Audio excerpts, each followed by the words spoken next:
RSSന്റെ ആശയം സങ്കുചിതമാണോ വിചിന്തിതമാണോ എന്ന് ഈ രാജ്യത്തിലെ ജനങ്ങൾക്കറിയാം. അതിൽ ആർ ബിന്ദുവിന്റെ സർട്ടിഫിക്കറ്റ് ആവശ്യമില്ല. അത് ജനങ്ങൾ ചിന്തിച്ചതുകൊണ്ടാണല്ലോ ആർ ബിന്ദുവിന്റെ പാർട്ടിയെ മൂലക്കിരുത്തിയിട്ട് RSSന്റെയും ദേശീയ പ്രസ്ഥാനങ്ങളെയും ഈ രാജ്യത്തിലെ ജനം സ്വീകരിച്ചിട്ടുള്ളത്. അതൊക്കെ അവരുടെ രാഷ്ട്രീയം. കേരളത്തിന്റെ പെർസ്പെക്റ്റീവിൽ നാം ചിന്തിക്കുമ്പോൾ കേരളത്തില് കുറേ വർഷത്തെ നമ്മുടെ പരിശ്രമത്തിന്റെ ഫലമായി പല മേഖലയിൽ നാം 1-ാം സ്ഥാനത്തെത്തിയിട്ടുണ്ട്. പക്ഷെ അതെല്ലാം ഓരോ ദിവസം കഴിയുന്നതോറും ഇല്ലാതായിക്കൊണ്ടിരിക്കുകയാണ്. ഓരോ ദിവസം കഴിയുന്നു ഇല്ലാതായിക്കൊണ്ടിരിക്കുകയാണ്. ഇവിടെ നാം ഊതിപ്പെരിപ്പിച്ച കണക്കുകളുടെ അടിസ്ഥാനത്തിലാണ് പലതും 1-ാം സ്ഥാനത്തെത്തിയത്. 1-ാം സ്ഥാനത്ത് എത്തണം നമ്മുടെ എല്ലാവരുടെ ആഗ്രഹം. ആ 1-ാം സ്ഥാനത്തല്ല ഇപ്പൊ സത്യത്തിൽ എല്ലാ കാര്യത്തിലുള്ളത്.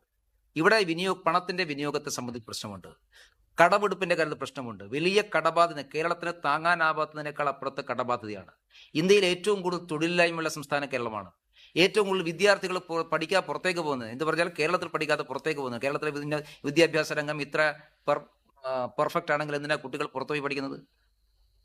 അപ്പൊ ഇതൊക്കെ കേരളത്തിലുണ്ട്. യാഥാർത്ഥ്യമായിട്ടുണ്ട്. ആ യാഥാർത്ഥ്യത്തെ അംഗീകരിക്കണമെങ്കിൽ ഈ കേരളത്തിലെ ജനങ്ങൾക്ക് ഇപ്പൊ സാധിക്കുന്നുണ്ട്. അതുകൊണ്ടാണ് അവർ വികസിത കേരളം എന്നുള്ള ആശയം ഞങ്ങൾ മുമ്പോട്ട് വെക്കുമ്പോൾ അതിനോട് അനുകൂലമായി പ്രതികരിക്കുന്നത്. അതുകൊണ്ടാണ് അവർക്ക് ബോധ്യമുണ്ട് കേരളത്തിന്റെ ഇന്നത്തെ സ്ഥിതിയെക്കുറിച്ച്. പക്ഷേ കണക്കാണെങ്കിൽ പിന്നെ മിനിഞ്ഞാന്ന് ഈ വിലക്കയറ്റത്തിന്റെ കാര്യത്തിൽ എങ്ങനെയാണ് 1-ാം സ്ഥാനത്ത് നമുക്ക് റാങ്ക് വന്നത്? അല്ലെങ്കിൽ ഇപ്പോൾ തൊഴിലില്ലായ്മയുടെ നിരക്കിൽ ഇന്ന് ഇപ്പം കണക്കെടുത്ത് നോക്കിക്കഴിഞ്ഞാൽ യുവാക്കളുടെ തൊഴിലില്ലായ്മയിൽ 29% കേരളത്തിൻ്റെത്. പല സംസ്ഥാനം ഒത്തിരി പുറയിലാണ്. ഇപ്പം നാഷണൽ ആവറേജ് എടുത്തു കഴിഞ്ഞാൽ 10% താഴെയാണ് നിൽക്കുമ്പം കേരളം മാത്രം എങ്ങനെയാണ് 30% നിൽക്കുന്നത്? അതും കേന്ദ്രം കൊടുത്തിരിക്കുന്ന കണക്ക് പ്രകാരമാണ്. അപ്പം അങ്ങനെ പല പാരാമീറ്റേഴ്സ് ഉണ്ട്. അപ്പം അതെല്ലാം കൂടെ മുമ്പോട്ട് വെച്ചുകൊണ്ട് ഞങ്ങൾ ഈ വികസിത കേരളം എന്ന് പറയുന്ന രാഷ്ട്രീയം മുമ്പോട്ട് വെക്കുന്നത്. അല്ല, മറ്റ് സംസ്ഥാനത്തെ ജീവിത നിലവാരത്തെക്കുറിച്ച് അറിയാമോ? ബാംഗ്ലൂരിലെ ജീവിത നിലവാരത്തെക്കുറിച്ച് അറിയാമോ? അല്ലെങ്കിൽ തമിഴ്നാട്ടിലെ ജീവിത നിലവാരം കേരളത്തെക്കാൾ കുറവാണെന്ന് എങ്ങനെ ആര് പറഞ്ഞു? അല്ലെങ്കിൽ ഗുജറാത്തിലെ ജീവിത നിലവാരം കുറവാണെന്ന് ആര് പറഞ്ഞു കേരളത്തെക്കാളും ജീവിത നിലവാരം കുറവാണെന്ന്? അല്ല, ഞാൻ ചോദിക്കുന്ന ഉത്തരം പറ. ജീവിത നിലവാരത്തെക്കുറിച്ച് പറഞ്ഞല്ലോ. കേരളം എല്ലാം കൊണ്ടും പെർഫെക്റ്റ് ആണ്, അതാണ്. ഓക്കെ, അല്ല ശരി, നമുക്ക് അങ്ങനെ ചിന്തിക്കാം. കേരളം പെർഫെക്റ്റ്. കേരളത്തിൽ ഒരു വികസന പ്രശ്നമില്ല. കേന്ദ്രം കൊടുക്കുന്ന ഫണ്ട് ചെലവഴിക്കുന്നില്ല സാർ. കൊടുത്ത പൈസ ആദ്യം ചെലവഴിക്കട്ടെ, എന്നാൽ പിന്നെയും കൊടുക്കും. അതെങ്ങനെയാ? ഞങ്ങൾ പറഞ്ഞു ഇവരോട് കടം മേടിക്കാൻ. ഞങ്ങൾ കടം മേടിക്കരുതെന്നല്ല പറയുന്നത്. കടമെടുപ്പ് പരിധി ഒരു സംസ്ഥാനത്തിന് മാത്രമല്ല, അതൊരു നാഷണൽ ആവറേജ് അനുസരിച്ച് കുറയ്ക്കുന്നതാണ്. ഓരോ സംസ്ഥാനത്തിനും കടമെടുക്കുന്നതിന് ചില നിയമങ്ങളുണ്ട്. അത് കേരളത്തിന് പോകുന്നത്. കേരളം എന്ന നിയമത്തിന് ഇതാണ്. അത് എല്ലാ സംസ്ഥാനങ്ങൾക്കുള്ള കേരളത്തിനുണ്ട്. എന്നിട്ടും കോവിഡ് കാലഘട്ടത്തിന് ശേഷം കേരളത്തിന്റെ ആവശ്യം പരിഗണിച്ചുകൊണ്ട് കടമെടുപ്പ് പരിധി വർദ്ധിപ്പിച്ചു കൊടുത്തു കേരളത്തിന്. എത്ര വർദ്ധിപ്പിച്ചിട്ട് കാര്യമില്ല. കാരണം ഇവിടെ കടമെടുക്കലാണ് പ്രധാനപ്പെട്ട പണി. ആകെ നടക്കുന്ന പണി അത് മാത്രമേ ഉള്ളൂ. മൂക്കറ്റ മുങ്ങിയാലും കടമെടുക്കും. പിന്നെ എങ്ങനെ സാധിക്കുക? അതിന് കേന്ദ്രത്തെ കുറ്റപ്പെടുത്തുന്നത്. അതിന് UAE ഗവൺമെന്റ് ഒരു സ്റ്റേറ്റ്മെന്റ് ഉണ്ടായിരുന്നു, ഞങ്ങളങ്ങനെ പറഞ്ഞിട്ടൊന്നുമില്ല. അത് നിങ്ങൾക്ക് ശ്രദ്ധയിൽപ്പെട്ട?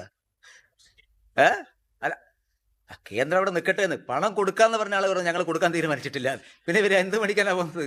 കേന്ദ്രം ശരി ഇങ്ങനെയാണെങ്കിൽ ആ ധനകാര്യമന്ത്രിയെ കാണാൻ പോയില്ലേ നമ്മുടെ മുഖ്യമന്ത്രി?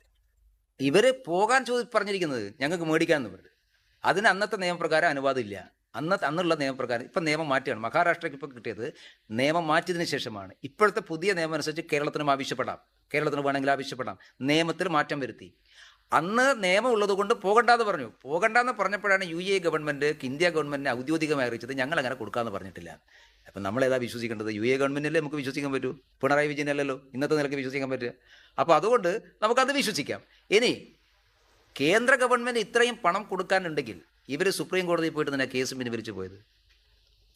സുപ്രീം കോടതി സംസ്ഥാന ഗവൺമെന്റ് എന്തായിരുന്നു പരാതി? സംസ്ഥാന ഗവൺമെന്റ് പരാതി ഞങ്ങൾക്ക് ആവശ്യമായ സാമ്പത്തിക സഹായം നൽകുന്നില്ല, ഞങ്ങൾ ഞെരുക്കുന്നു. സുപ്രീം കോടതി വിധി എന്താ? നിങ്ങൾ ഔട്ട് ഓഫ് കോർട്ട് സെറ്റിൽമെന്റ് നടത്തുന്നു എന്ന് പറയുന്നതിന്റെ അർത്ഥം എന്താ? എന്തിനാ കേരള ഗവൺമെന്റിന് സമ്മതിക്കാൻ പോയി? ഞങ്ങൾക്ക് ഔട്ട് ഓഫ് കോർട്ട് സെറ്റിൽമെന്റ് വേണ്ട, ഞങ്ങൾക്ക് നിയമപ്രകാരം കിട്ടാനുള്ളതാണ്. നിയമപ്രകാരം കിട്ടാനുള്ളതാണെന്ന് കോടതിയെ ബോധ്യപ്പെടുത്താൻ കഴിയാത്തത് കൊണ്ടാണ് കോടതിക്ക് വെളിയിൽ മന്ത്രിയുമായി സംസാരിച്ച് തീർക്കുന്നു സുപ്രീം കോടതി പറഞ്ഞപ്പോൾ അംഗീകരിച്ചു പോകുന്നത്. ഞങ്ങളല്ലല്ലോ അംഗീകരിച്ചത്, കേന്ദ്ര സർക്കാരല്ലല്ലോ അംഗീകരിച്ചത്, സംസ്ഥാന ഗവൺമെന്റ് അല്ലേ. ഈ പിണറായി വിജയൻ മുഖ്യമന്ത്രിയും ധനകാര്യമന്ത്രിയും നിർമ്മലാ സീതാരാമനെ കഴിഞ്ഞ 2 മാസം മുമ്പ് കാണാൻ വേണ്ടി പോയല്ലോ, പറയായിരുന്നില്ല ഞങ്ങൾക്ക് തരണമെന്ന്. എന്താ ഈ സുപ്രീമിനെ കാണുമ്പോൾ കവാത്ത് മറക്കുന്നത്? ഒന്നുമില്ല പറയാൻ, ഒന്നും കിട്ടാനുമില്ല. കിട്ടാനുള്ളതൊക്കെ കിട്ടിയിട്ടുണ്ട്. പിന്നെ ഇവിടെ പത്രസമ്മേളനം 1 മണിക്കൂർ പത്രസമ്മേളനം നടത്തുമ്പോൾ ഇങ്ങനെ പറയാം. അത് പിന്നെ അത് പറഞ്ഞോട്ടെ, എല്ലാ കാലത്തും പറയാൻ പറ്റില്ല. ഓക്കെ, നമ്മൾ 1 മണിക്കൂറായി. ശരി, ഓക്കെ.